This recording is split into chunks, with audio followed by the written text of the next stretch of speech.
ये कहानी death metal legends of the dark night की है। इसमें हम देखते हैं कि गॉथम पूरी तरह बर्बाद हो चुका है। कमिश्नर बारबरा गॉर्डन को दिन दहाड़े मार दिया गया है और हर जगह पे गुंडे बदमाश का आतंक है।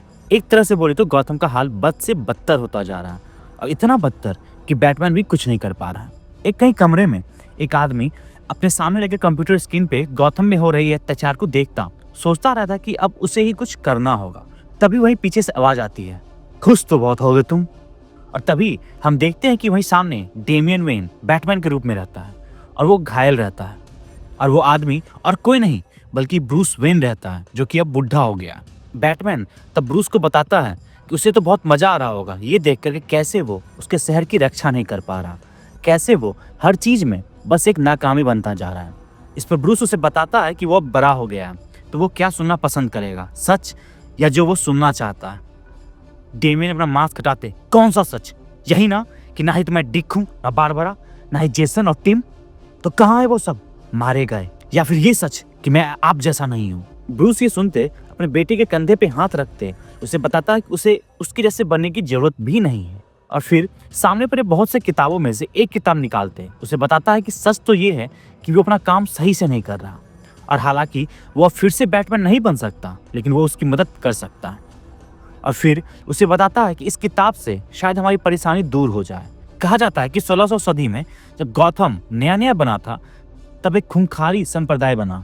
उसका मानना था कि उनका बैट गॉड जिसकी वो सब पूजा करते थे उन्हें उन लोगों का पूरा समर्थन चाहिए था, जिसके लिए वो सब बलिदान भी करते थे। उनका मानना था कि वो अपने जितनी प्यारी चीज का बलिदान करते उनके भगवान उतना ज्यादा खुश होते और उन्हें इनाम देते।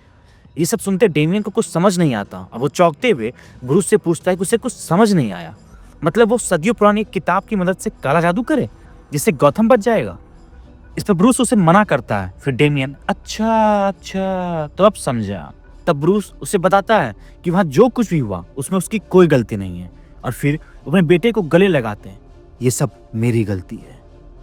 ये बोलते वो एक चाकू अपने बेटे के सीने के आर पार कर देता है और डेमियन उसी वक्त वहीं मर जाता है। तब ब्रूस उसके पास जाकर उसे बताता है कि वो दोनों मिलकर ये सब ठीक कर देंगे। और फिर ब्रूस उसी किताब के हिसाब से सब कुछ करने लगता है।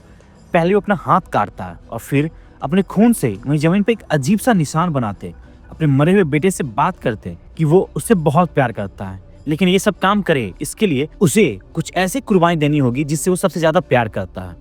और ये तो सब जानते हैं कि वो गौतम से ज्यादा प्यार किसी से नहीं करता। और तभी वह अजीब से निशान से आग जलने लगती है और ब्रूस उसमें चला जाता है और जलकर स्वाहा हो जाता है। ब्रूस उस काला जादू से मर तो गया था लेकिन उसके बाद उसकी आत्मा गौतम के हर एक कोने में थी, हर एक ईंट में, पूरे गौतम में।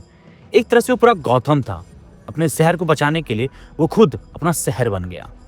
उसके बाद वो बैटमैन हु लाफ्स से जुड़ा और बाकी सब इविल बैटमैन के रहने का ठिकाना बना। और बाद में हीरो सबसे लड़ते हुए लैक्स उसे बेनियक द्वारा बनाए एक हथियार से हमला कर उसका रूह एक छोटे से गौतम के बने घर जैसे खिलौने में कैद कर देता है और फिर हार्ली उसे कुचल के तोड़ देती है। इसी के साथ ही कहानी खत्म। तो दोस्तों, आपको ये कहानी कैसी लगी हमें कमेंट सेक्शन में जरूर बताएं और चैनल को शेयर सब्सक्राइब करना ना भूलें। शुक्रिया।